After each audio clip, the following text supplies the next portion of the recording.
안녕하세요. 저는 50대 초반의 남자입니다. 저는 시골에서 농사 짓는 남자인데요.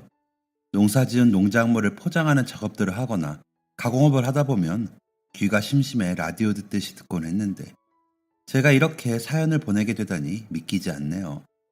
괜히 들떠서 마음이 설렙니다. 제가 원래 말하길 좋아하는데 말재주가 없어서 횡설수설 하더라도 배움이 짧아 그러려니 이해해 주시면 감사하겠습니다. 저는 지금 사는 이 동네에서 나고 자랐습니다. 진짜 촌놈이죠. 그런데 요즘 제가 조금 살맛이 낮았습니다. 어머니는 제가 열심히 산 덕이라고 그러시는데 저는 어머니 덕이라고 생각하거든요.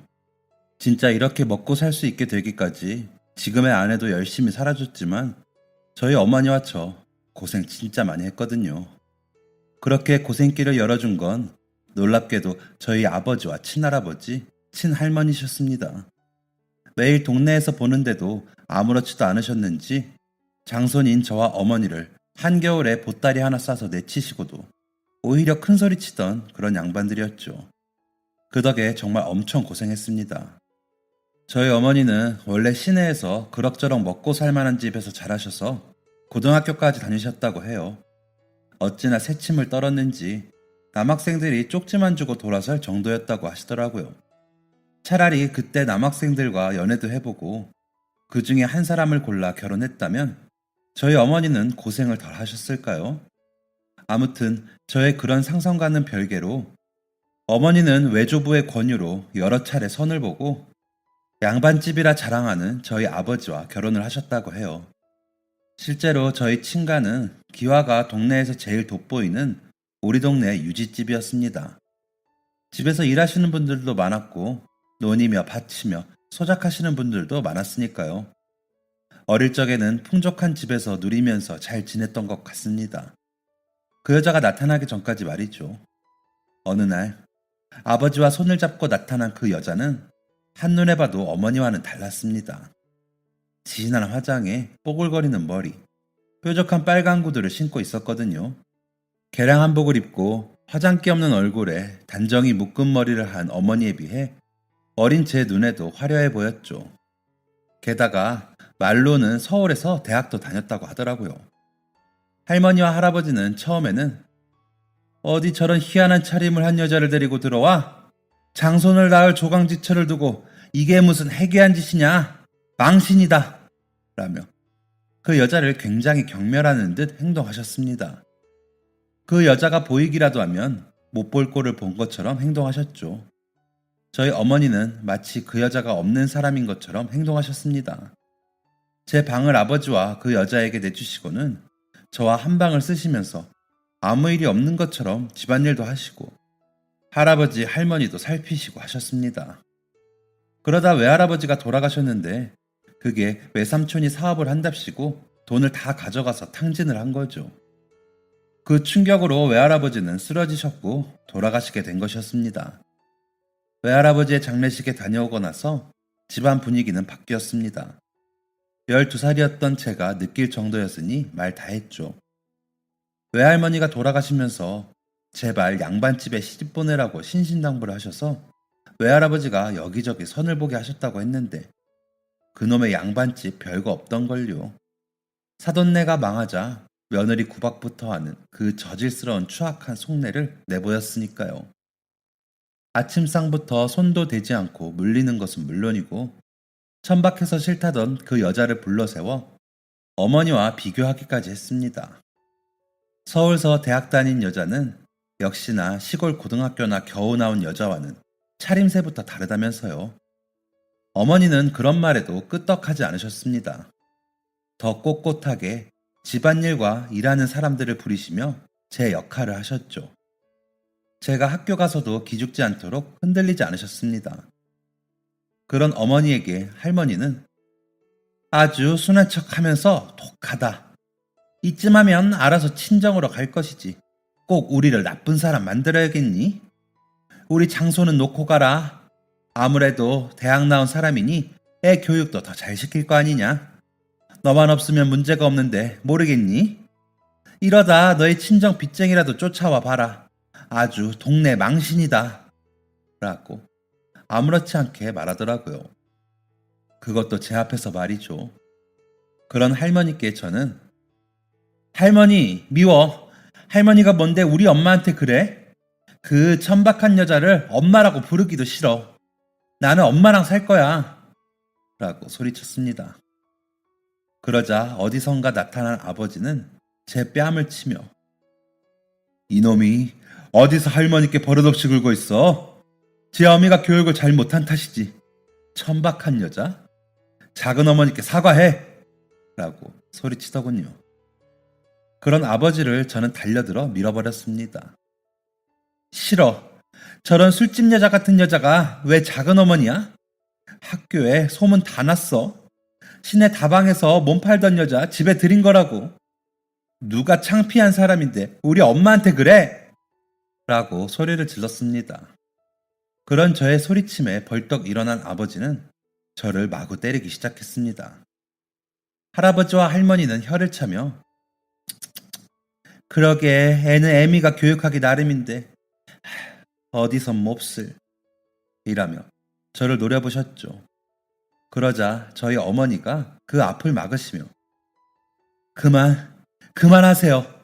제가 갈게요. 제가 나갈게요. 라며 비시더라고요. 그런 어머니의 모습이 싫어.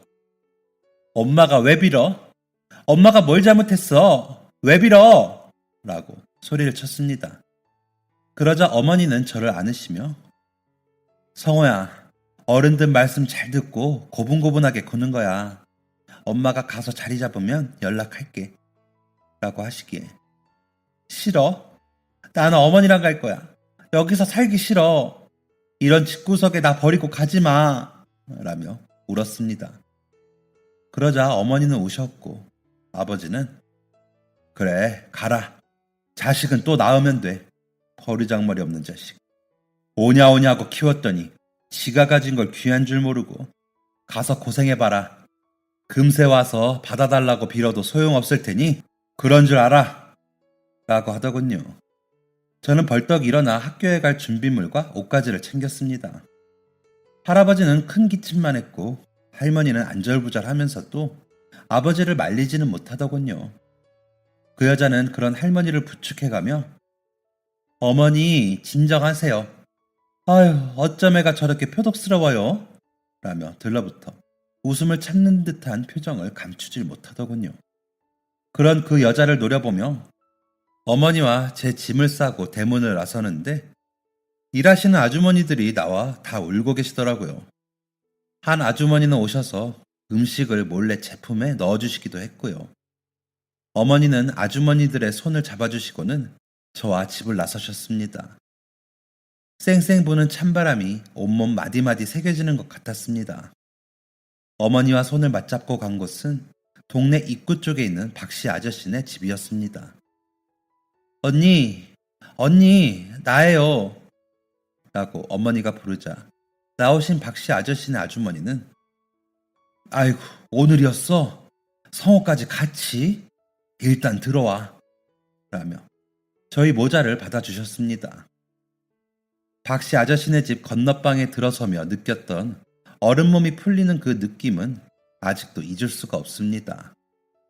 박씨 아저씨네 아주머니는 일단 내가 저쪽에서 지낼 곳을 마련해 놨어. 우리 집 소작할 때부터 성호 엄마가 도와준 게 얼만데 내가 이 정도는 해야지. 성호야, 너희 엄마 많이 도와라. 알았지? 라고 하시더라고요. 그런데 어머니는 성호야, 엄마 여기서 있을 테니까 걱정 말고 내일 날 밝으면 집에 다시 가. 가서 할아버지 할머니랑 아버지께 빌어. 잘못했다고. 그리고 학교 오가는 길에 만나면 되잖아. 응? 이라고 하시더라고요. 내가 귀찮아요? 저는 엄마 없는 그 집에 가기 싫어요. 그 여자한테 어머니라고 부르기도 싫고 라며 울었습니다. 그런 저를 본 박씨 아저씨네 아주머니는 그래 애를 왜 보내? 엄마랑 있어야지. 거기서 무슨 구박을 당하라고 라고 하시더군요. 그러자 어머니는 저의 머리를 감싸 안으시며 고생은 이 어미 혼자 하면 되는데 너까지 이게 무슨 고생이니? 엄마가 최선을 다할게. 미안해. 라고 하시더라고요. 저는 그런 어머니의 허리를 끌어안고 함께 할 수만 있다면 두려울 것이 없었습니다. 하지만 가난이라는 건 참으로 무서운 것이었습니다. 한 번도 밀린 적 없는 육성회비가 밀려 처음으로 선생님께 따귀를 맞은 다음 날에는 정말 학교에 가고 싶지 않더군요. 어머니는 그런 제 속도 모르시고 늦장을 부리는 제게 왜 이렇게 굼떠? 너 학교까지 못 보내면 이 애미 체면이 뭐가 되겠니? 보란듯이 학교도 잘 다녀야지. 그럴 거면 올라가! 라고 소리치시기도 하셨습니다. 그도 그럴 것이 저희 모자가 멀리 가지 않고 동네에 남아있다는 것을 안 할머니와 아버지가 몇 차례 와서는 소란을 피우며 저희 어머니를 곤란하게 했었거든요. 학교가 끝나고 돌아오는 길에 씩씩거리며 저희가 지내는 방에서 나오는 아버지와 할머니를 보는 순간 화가 난 저는 물을 길어다 뿌리며 여기에 뭐하러 왔어요? 가요, 가. 없는 듯이 살면 그만이지. 여길 왜 와? 라고 소리쳤습니다. 그런 저를 피해 문을 나선 할머니는 집안 꼴 잘 돌아간다. 장손이라는 놈이 제 어미 치마폭에 쌓여서는 이라며 돌아섰고 아버지는 절 한참 노려보시다가 어디 더 고생해봐라 라며 가셨습니다. 가끔 양산을 쓰고 뾰족한 구두를 신고 괜히 동네를 활보하는 그 여자와 마주칠 때도 있었지만 제가 매섭게 노려보면 눈을 내리깔고 지나치는 터라 그 여자와는 큰 소리가 나지는 않았습니다. 어머니는 동네에 이 집 저 집에 일을 도우며 품삯을 받으셨는데 할머니의 입김으로 어머니를 부르지 못하는 집도 여럿 있다고 들었습니다. 아무래도 눈치가 보였겠죠. 하지만 그에 못지않게 발이 넓은 박씨 아저씨네 아주머니는 옆 동네까지 어머니를 소개해 주셔서 어머니는 옆 동네에도 일을 다니기 시작하셨습니다. 박씨 아저씨네 창고를 개조한 방에는 겨울에는 황소바람이 들고 쥐도 잘 드나들었지만 어머니와 저는 그 공간이 참 감사했습니다. 방세도 받지 않고 지낼 수 있게 해주시는 박씨 아저씨네 내외의 마음이 느껴졌기 때문일 수도 있죠. 그때는 뭘 먹어도 맛있었고 머리만 대면 잠이 들었습니다. 그저 어머니 곁에 있을 수만 있으면 그것으로 좋았습니다. 그렇게 2해 정도 지내고 저는 중학교에 들어가게 되었습니다. 비싼 학비에 고민을 했지만 어머니는 우리가 지금은 어렵지만 이럴수록 배움을 멈추면 안 되는 거야. 동네 사람들이 그러더라. 너가 그 집에서보다 더 잘 크는 것 같다고. 대단하다고. 그러니 걱정 말고 학교에 가.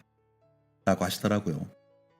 사실 육성회비가 밀려 제가 뺨을 맞고 온 그 다음날 아침부터 또 육성회비 안 낸 사람 교무실로 오라며 주번에게 전달을 받고 기가 죽어 고개를 숙이고 교무실에 들어섰는데 그곳에 계시는 어머니를 만나는 순간 하나님을 만난 것 같더라고요. 오랜만에 고운 옷차림으로 담임 선생님 책상 앞에서 고개를 숙이며 인사를 하는 어머니에게 담임 선생님은 성호가 여간 영민한 게 아니에요. 어머님을 닮았나 봅니다. 라며 어색하게 웃고는 어머니 교문학까지 배웅해드리고 교무실로 올라가렴. 이라고 하더라고요. 저는 어머니와 교무실을 나왔지만 다른 친구들은 또 뺨을 맞았겠죠. 그 후로 어머니는 육성회비를 비롯한 학교에 내야 하는 돈을 한 번도 밀린 적이 없으셨습니다.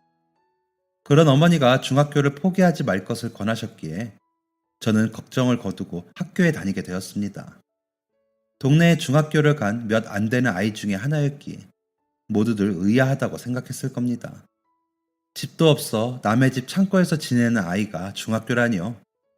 그런데도 어머니는 일을 더 많이 하셨고 저를 가르치셨습니다. 그 덕에 어머니의 고운 손은 울퉁불퉁하게 굳은 살이 박여 험해졌고 거칠어졌습니다. 제 딴에는 어머니를 돕는다고 도왔으나 그것으로는 역부족이었죠. 그러다 제가 중학교 2학년에 올라가려는 겨울방학 때쯤에는 박씨 아저씨네 집에서 그리 멀지 않은 곳에 집을 지어 이사를 가게 되었습니다.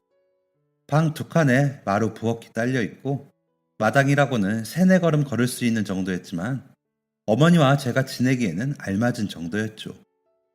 처음에 집을 짓는 공사가 되기에 누가 이사 오나 싶었는데 나중에 저희 집인 걸 알고는 얼마나 기뻤는지 모릅니다.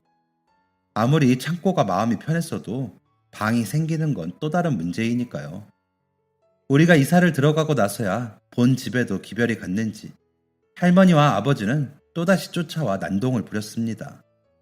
그때는 다른 집살이가 아니어서 그런지 더 격렬하게 난동을 부리더군요. 제가 있어도 상관이 없어 보였습니다. 할머니는 너가 여기서 무슨 꿍꿍이를 부리는 줄은 몰라도 뭐하러 여기 있니? 너가 이러고 있으니까 세 사람이 길을 못 펴고 아직도 겉돌잖아. 이러면 나중에 성우한테도 안 좋아. 이사 가거라. 라며 어머니를 이리 당기고 저리 당기고 소리를 치더군요. 아버지는 뭐 하는 짓이야? 나가겠다고 했으면 털고 갈 것이지. 집을 지어? 왜? 라며 고함을 치며 손에 잡히는 물건을 모두 던졌습니다.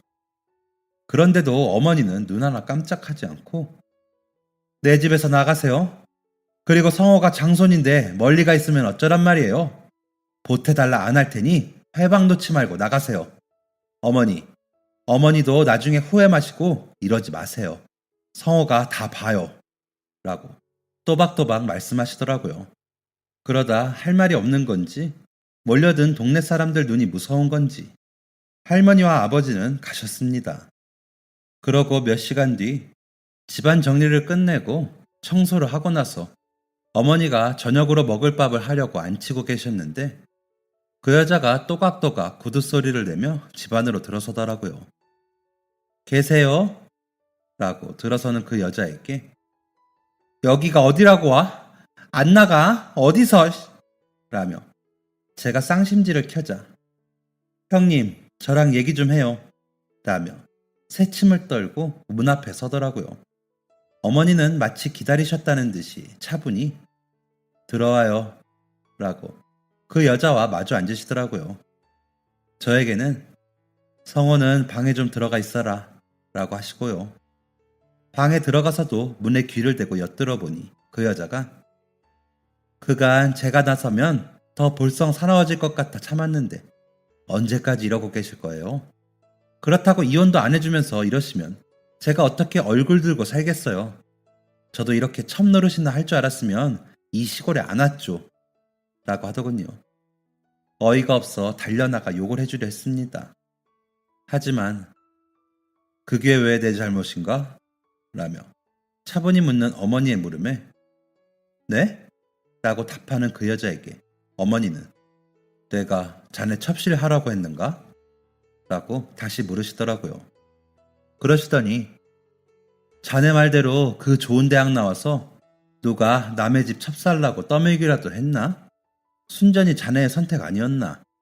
시내에서 뭘 하고 지냈던지 아이 아버지를 어떻게 만났던지 모르겠지만 난 자네에게 우리 아이 아버지 첩실해달라고 사정한 적도 없고 시부모님 뒤에서 쿡쿡 찔러가며 나 내쫓아달라고 조르라고 한 적도 없어.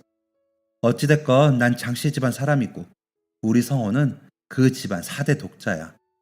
그런데 우리가 가길 어디로 가나? 지금이야 뭐에 홀려 다들 자네를 집안 사람 대접해 주시겠지만 화무 11홍이라고 자네라고 안 늙겠나? 그러면 아이 아버지도 장남 찾으시겠지.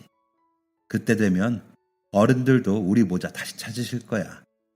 자네가 이제와 아들을 낳는다 한들 내 호적에 오를 테고 우리 성호가 장남인 건 변함이 없는 것 아닌가? 그러니 난 내 할도리대로 할 거야. 자네는 자네대로 해. 여기 와서 징징거리지 말고. 왜? 우리 내쫓을 때처럼 임신한 척이라도 하려나? 라고 또박또박 말씀하시는 어머니 앞에서 그 여자는 아무 말도 못하더라고요. 그러더니 다시 또각거리는 구두소리와 함께 그 여자가 집을 나서는 기척이 들려 문을 열고 나가보니 어머니는 아무 일이 없었다는 듯이 나무를 묻히고 계셨습니다. 곁에 가서 눈치를 살폈지만 어머니는 정말 아무 일이 없었다는 듯이 저녁 밥상을 차리시더라고요. 그때 다시 한번 우리 어머니가 참 대단하신 분이라고 느꼈습니다. 고생이라고는 생전 해보신 적도 없으신 분이 동네의 일거리를 찾아 고군분투하시다가 나중에는 동네에서 나는 여러 농작물을 모아 장아찌를 만들어 시내에 파셨는데 그게 규모가 좀 커져 어머니는 집을 짓고 땅을 조금 사셔서는 비닐하우스를 짓고 그 안에서 장아찌를 만드는 작은 작업장을 운영하셨습니다. 시내에 있는 두 곳의 시장에서 가장 큰 반찬 가게들과 거래하면서 수익이 안정적으로 늘면서 동네 아주머니들이 오셔서 일당을 받고 일을 하시기도 했습니다. 저희 마을이 예전부터 밭에서 나는 나물들이 맛있기로 소문이 났었는데 재료가 좋고 어머니가 담그시는 장의 맛이 좋아 장아찌가 맛있었거든요. 덩치도 작고 약한 어머니가 여러 재료를 들어올리기란 어려운 일이었기에 저도 틈나는 대로 돕고는 했습니다. 그러면 어머니는 저의 등을 쓸어내리시며 아이고 우리 성호 아니었으면 이 어미가 어찌 돈을 버나 아휴 든든해라 라며 기특해 하셨습니다. 그런 어머니의 기대에 더 부응하고 싶었던 저는 방학이면 어머니 곁에서 나무를 삶고 장을 다리는 일을 열심히 도왔습니다. 다행히도 어머니의 수입은 좋아졌고 어머니는 목돈이 모이는 대로 땅을 사서 농사도 지으셨습니다.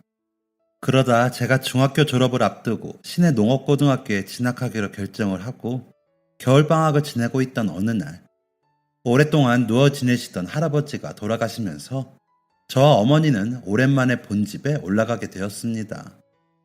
일하는 아주머니가 소식을 전하러 내려오셨을 때 올라가지 말자는 제게 가서 너가 장손인 걸 보여줘. 너가 당연히 해야 할 도리이고 누려야 할 권리이다 라고 하시더라고요. 그래서 어머니를 따라 본집에 들어서자니 느낌이 이상하더라고요. 멀리서 오시는 친척들 앞에서 어머니는 아무 일이 없는 듯 집안 살림을 지휘하셨고 저는 상주인 아버지 곁을 묵묵히 지켰습니다. 쓰러지셨다는 이야기를 듣고 3년 전에 한번 잠깐 뵙고는 보지 못한 할아버지에 대한 그리움보다는 원망이 더 컸지만 어린 시절 절 무릎에 앉혀놓고 예뻐하셨던 기억에 눈물이 나긴 하더라고요. 할머니는 오랜 병수발로 지치셨는지 울지도 않으시고 어머니를 살피는 눈치였습니다. 그 여자는 어디에 박혀있는지 나와보지도 않더군요. 아마도 다른 친인척의 눈치를 보는 할머니와 아버지의 당부 때문에 나오질 못했겠죠. 그날 이후 동네에서 마주쳐도 눈도 맞추지 못하며 지내다가도 가끔 술을 마시고 집 앞에 찾아와 울면서 소리를 치기도 했던 것에 비하면 조용히 잘했다 싶더라고요. 장례는 5일장으로 치러졌습니다. 바로 뒷산이 선산이었기에 장지의 할아버지를 잘 모시고 산에서 내려와 그때까지 계시는 친인척분들 식사를 대접하려고 집에 들어섰는데 술을 먹은 그 여자가 마당에서 잠옷바람으로 노래를 하고 있더군요. 술병까지 손에 들고 춤까지 추면서요. 일하는 아주머니들과 어머니는 놀라서 그 광경을 보고 계시고요. 아버지는 호다닥 달려가 그 여자를 얼싸안고 방으로 끌고 들어갔고 할머니는 머쓱해하자 집안 어른들은 혀를 차시며 소문은 들어서 알고 있었네만 집안 꼴이 이게 뭔가 단정한 며느리가 복이라고 그렇게 자랑하더니 어찌 저런 이라며 식사도 하지 않고 집을 나서셨습니다. 나서시면서 저희 어머니께 고생 많았네. 자네 시아버지도 가시면서 고마워할 걸세 라고 인사하시며 가시더라고요. 집안 어른들이 가시고 저도 어머니를 챙겨 어머니 가요. 이제 다 끝난 것 같아요. 라며 집을 나섰습니다. 일하는 아주머니들도 가세요. 남은 거 정리는 저희가 할게요. 라며 배웅해 주시는데 기분이 또 이상했습니다. 주인 노릇을 뺏기는 기분이랄까요? 그리고 저와 어머니는 또 다시 열심히 일하며 저희의 생활로 돌아왔습니다. 하지만 아버지는 그러지 못하시더군요. 마을에 땅이 나올 때마다 어머니는 조금씩 사셨는데 어느 날부터인가 할아버지가 남기신 땅이 나오더라고요. 동네 아주머니들은 어머니께 와서 성호 할아버지 돌아가시고 나서는 그 집에 뭐가 자꾸 물건이 들어가. 그러면서 땅은 자꾸 나오고 아무래도 땅 팔아서 이것저것 사들이는 것 같은데 괜찮은 거야? 라고 하시더라고요. 어머니는 그런 아주머니들에게 글쎄요, 제 소관이 아니라서 모르겠어요. 라며 옅은 미소를 지으실 뿐이었습니다. 저는 고등학교에 진학해 여러 가지 농사법이나 가공법을 배웠습니다. 어머니가 하시는 일에 직접적으로 연관이 있는 것들을 배우다 보니 재미있고 머릿속에 잘 들어왔습니다. 방학 되면 학교에서 배운 것들을 써먹고 싶어 이리저리 궁리를 해보기도 했습니다. 그런 저를 어머니는 웃으면서 지켜보시기도 하고 관심 가는 건 같이 해보시기도 하셨습니다. 장아찌가 잘 팔리는 만큼 어머니는 바빠지셨고 재료도 더 필요했기에 농사일도 부지런히 할 수밖에 없었죠. 그런데도 짬을 내 이것저것 시도해보면서 더 나은 방법을 찾기 위해 애를 썼습니다. 아무래도 어머니와 제가 다 해내야 하니까요. 제가 고등학교 2학년에 올라가고 얼마 되지 않았을 때 연락이 끊겼던 외삼촌이 찾아오셨습니다. 학교를 마치고 집에 들어서는 저를 달려와 안으시며 성호야, 삼촌 때문에 고생이 많았지? 미안하다 라고 하시더라고요. 삼촌에 대한 원망이 없었다면 거짓말이겠지만 전과는 다르게 거칠어진 얼굴로 나타난 삼촌을 보고 마음이 누그러지더라고요. 눈물을 흘리시는 삼촌께 삼촌, 얼굴이 왜 이렇게 상하셨어요? 그동안 어디서 지내셨어요? 라며 함께 안아드렸습니다. 제 손을 잡은 삼촌은 어머니와 저를 가까이 앉게 하시더니 내가 이 근처에다 식품 공장을 차리려고 해. 그 돈 만드느라 엄청 애를 썼다. 원양어선 탔어. 그런데 때마침 누님도 장아찌 만들고 계시니 우리 같이 일해봐요. 솔직히 아직 자리 잡기 전이라 내가 도움을 받아야 하긴 하는데 앞으로 사람들이 김치를 사 먹는 시대가 올 거야. 그 전에 우리는 다른 장아찌를 먼저 생산해서 다른 지역까지 판매를 하다가 나중에는 김치까지 판매하는 거지. 라고 하셨습니다. 솔직히 그때는 그 말이 허무맹랑하게 느껴졌습니다. 30년 전까지만 해도 장아찌 사먹는 것도 반찬 사먹는다고 한 소리 듣던 시절인지라 김치까지 사먹는 일은 상상도 못했죠. 그때는 차라리 김치를 하는 사람을 사서 담그는 게 오히려 흔할 때니까요. 그것도 소위 돈 좀 있는 집에서 말이죠. 그래서인지 어머니는 딱히 내키지는 않으시는 것 같았습니다. 하지만 저는 학교에서 배운 내용들을 조합해 본 결과 어느 정도 승산은 있을 수 있지만 당장에 뛰어들기란 쉽지 않다고 생각했습니다. 그래서 그럼 일단 반찬을 만들어 파는 가게를 만들어서 우리 만드는 장아찌랑 다른 반찬들을 만들어 팔아봐요. 김치도 조금씩 팔다가 시장성이 확보가 되면 그때 공장을 세우면 되잖아요. 라고 건의를 드렸습니다. 삼촌은 곰곰이 생각을 하시다가 그래, 그럼 우리 애 엄마랑 누나가 그 가게에 판매될 반찬을 만들자. 누나도 알지? 애 엄마도 솜씨 좋은 거. 이야기 나온 김에 이 근처에 우리가 이사를 와야겠다. 와서 누나 하는 농사도 짓고 가게에 내다 파는 건 내가 할게. 라고 하시더라고요. 외삼촌과 그런 이야기를 나누고 나니 든든해졌습니다. 어머니도 의지하실 때가 생기게 되니 더 좋으실 것 같았고요. 그렇게 몇 달 후 외삼촌은 외숙모와 사촌들과 함께 저희 동네로 이사를 오셨습니다. 사촌들은 갑자기 시골살이를 하게 되어 불만이 있어 보였지만 곧 적응을 하더라고요. 사촌들은 여자 형제들이었는데 중학교를 졸업하고 고등학교는 가지 않고 외숙모에게 살림을 배우고 있었다고 하더라고요. 외삼촌이 돈을 붙이긴 했으나 아무래도 어려우셨나 보더라고요. 어머니는 외숙모와 사촌들이라는 일손이 생기니 장아찌를 비롯해 다른 반찬들도 만들기에 더 수월해지신 것 같았습니다. 재료를 나르고 만들어진 반찬들을 나르고 농사를 지으며 힘쓰는 일은 삼촌과 제가 했습니다. 그러다 보니 자연스럽게 저와 삼촌이 가게 일을 보고 있더라고요. 점점 재미를 느끼기도 했고 생각보다 수익이 많이 나 좋았습니다. 어머니는 점점 더 땅을 사들이셨습니다. 아버지는 아는지 모르는지 땅을 팔았습니다. 그 여자는 점점 더 술을 먹고 취한 모습으로 동네를 돌아다니며 이 사람 저 사람에게 시비를 걸고 싸우기 일쑤였습니다. 왜? 내가 첩이라고 무시해? 참나, 내가 이런 대접받으려고 여기서 이러고 사는 줄 알아? 내가 지금도 마음만 먹으면 이러고 안 살아, 이 촌것들아! 라며 소리를 고래고래 지르기도 했고요. 동네에서는 저 집 이제 망했다고 소문이 나기도 했죠. 땅은 점점 팔리고 가세는 기우는데 아버지는 그 여자에게서 벗어나지 못하니 할머니는 답답하셨나 봅니다. 하루는 가게에서 돌아오는데 집 앞에서 기다리고 있었더라고요. 보고도 못 본 척하고 집으로 가려는데 성호야! 라고 불러 멈춰 돌아보니 아무리 그래도 우리 집안에 장사하는 그런 수준 낮은 짓은 없다. 그러지 말고 할미랑 올라가자. 아무리 그래도 너가 장손이잖니? 라고 하더군요. 이미 성인이 되어 클 대로 큰 제게 갑자기 그런 소리를 하니 오기가 나더라고요. 그래서 제가 왜요? 지금이라도 저 앞세워서 어머니 다시 붙드시게요? 그 여자가 분가루 날리면서 알랑방귀 몇 번 뀌었다고 어머니랑 저를 내친 건 할머니였어요.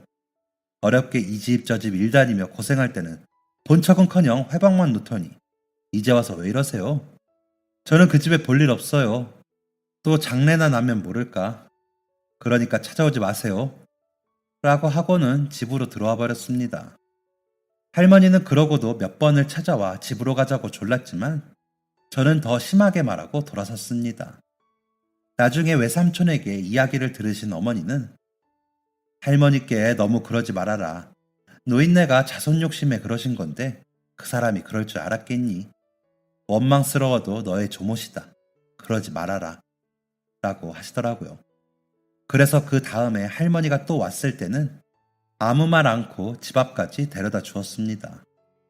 제가 팔목을 잡고 걸으면 할머니는 아무 말 않고 걸어 집 앞까지 가기를 몇 번 했을 때 집 앞에서 아버지를 마주쳤습니다. 힐끗 보고는 지금이라도 들어와라. 집도 어수선한데 나가서 그러지 말고.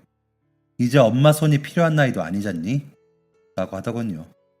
그래서 그럼 저 여자 내보내고 다시 우리 엄마 데리고 올 수 있어요? 난 저 여자랑 한시도 같이 못 살아요. 천박한 줄만 알았는데 방탕하기까지 한 여자랑 어떻게 살아요? 라고 해버렸죠. 제 말을 들은 아버지는 한숨을 푹 쉬더니 가라 라고 하더라고요. 그리고 며칠 뒤 그 여자가 집에 돈을 챙겨 나갔다고 하더라고요. 일하시는 아주머니들 말로는 술을 먹고 아버지랑 싸우고 집을 나가 들어오지 않았는데 짐도 별로 가지고 가지도 않았다고 하더라고요. 그동안 그렇게 금붙이며 보석들을 사더니 그걸 다 가지고 간 모양이더군요. 현금 찾아놓은 거랑 달러도 가지고 가고요. 땅을 팔아 집안에 온갖 물건도 들여놓고 아버지를 꼬드겨 돈이랑 금, 보석 같은 현물로 만들어 놓고 다 가지고 가버린 것이죠. 동네 아주머니들 몇몇이 나가는 그 여자를 보았는데 어떤 남자랑 가는 걸 보았다고 하더라고요. 소문은 아버지 귀에도 들어갔는지 한동안 그 여자를 잡는다며 집을 비우고 나타나지 않았습니다. 그동안 할머니는 집안에 사람이 없으니 무섭다며 절 찾으러 몇 번 내려왔고요.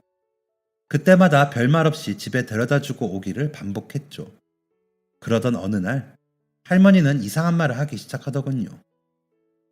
이렇게 데려다 주셔도 제 마음은 바뀌지 않아요.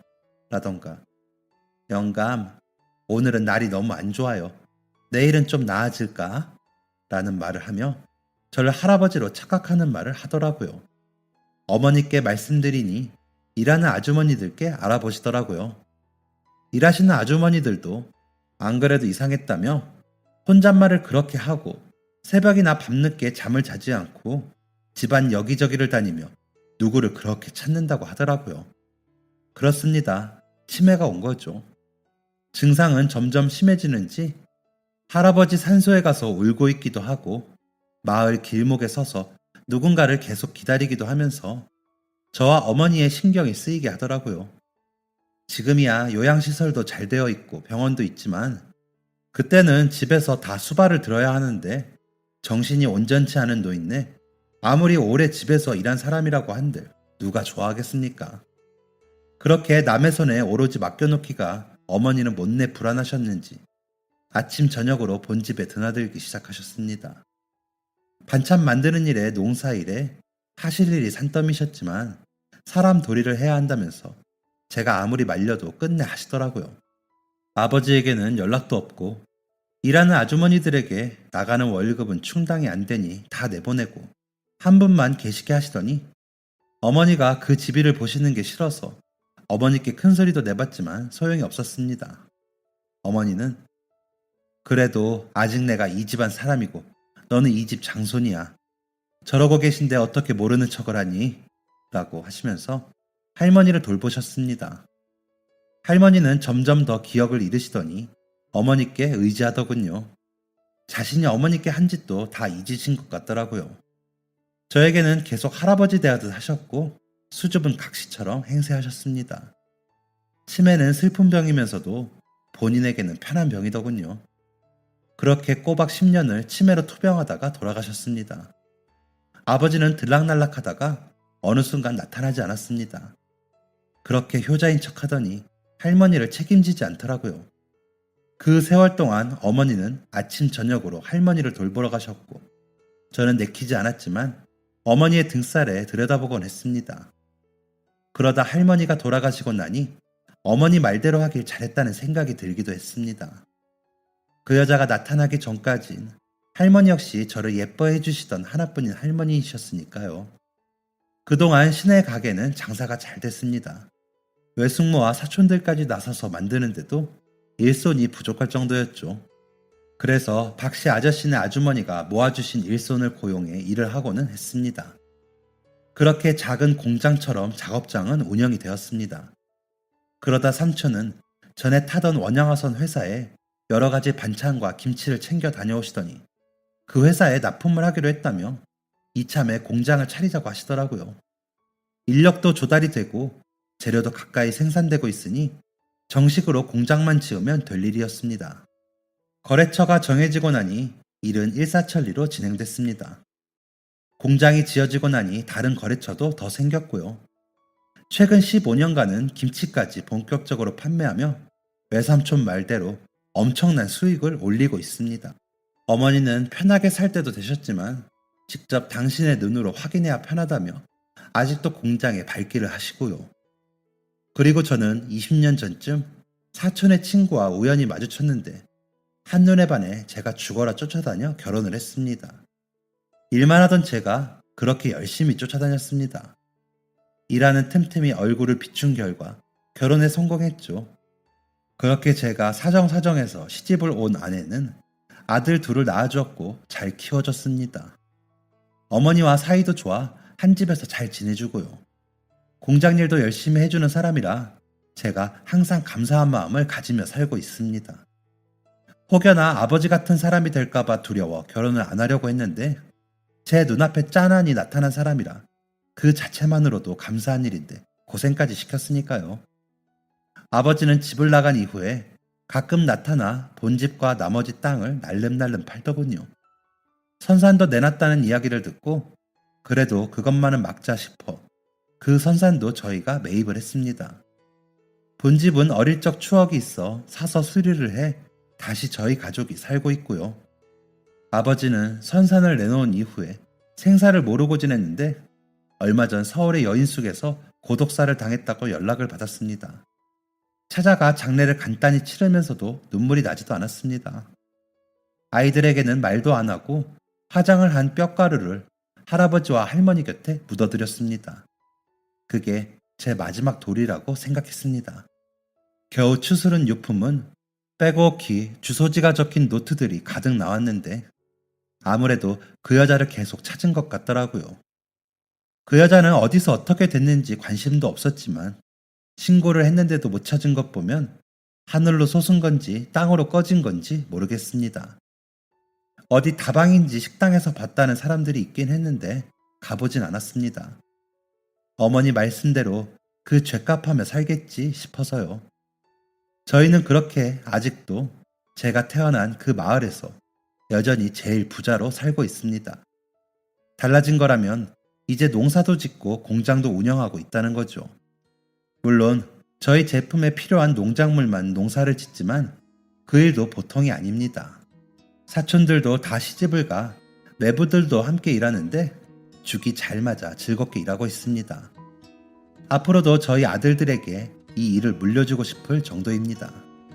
더 좋은 일을 하면 더 좋겠지만 말이죠. 저희 하는 일이 계속 잘 될 수 있도록 저는 더 노력하며 살 예정입니다. 평생 고생하신 어머니 잘 모시면서요. 잘하라고 응원해 주십시오. 그리고 다들 가족이 최고라는 거 잊지 마시고요. 가족 등진 사람의 최후는 쓸쓸하답니다. 다들 건투하십시오. 지금까지 사연 들어주셔서 감사합니다. 사연이 재밌으셨다면 구독과 좋아요를 눌러주세요. 감사합니다. 안녕히 계세요.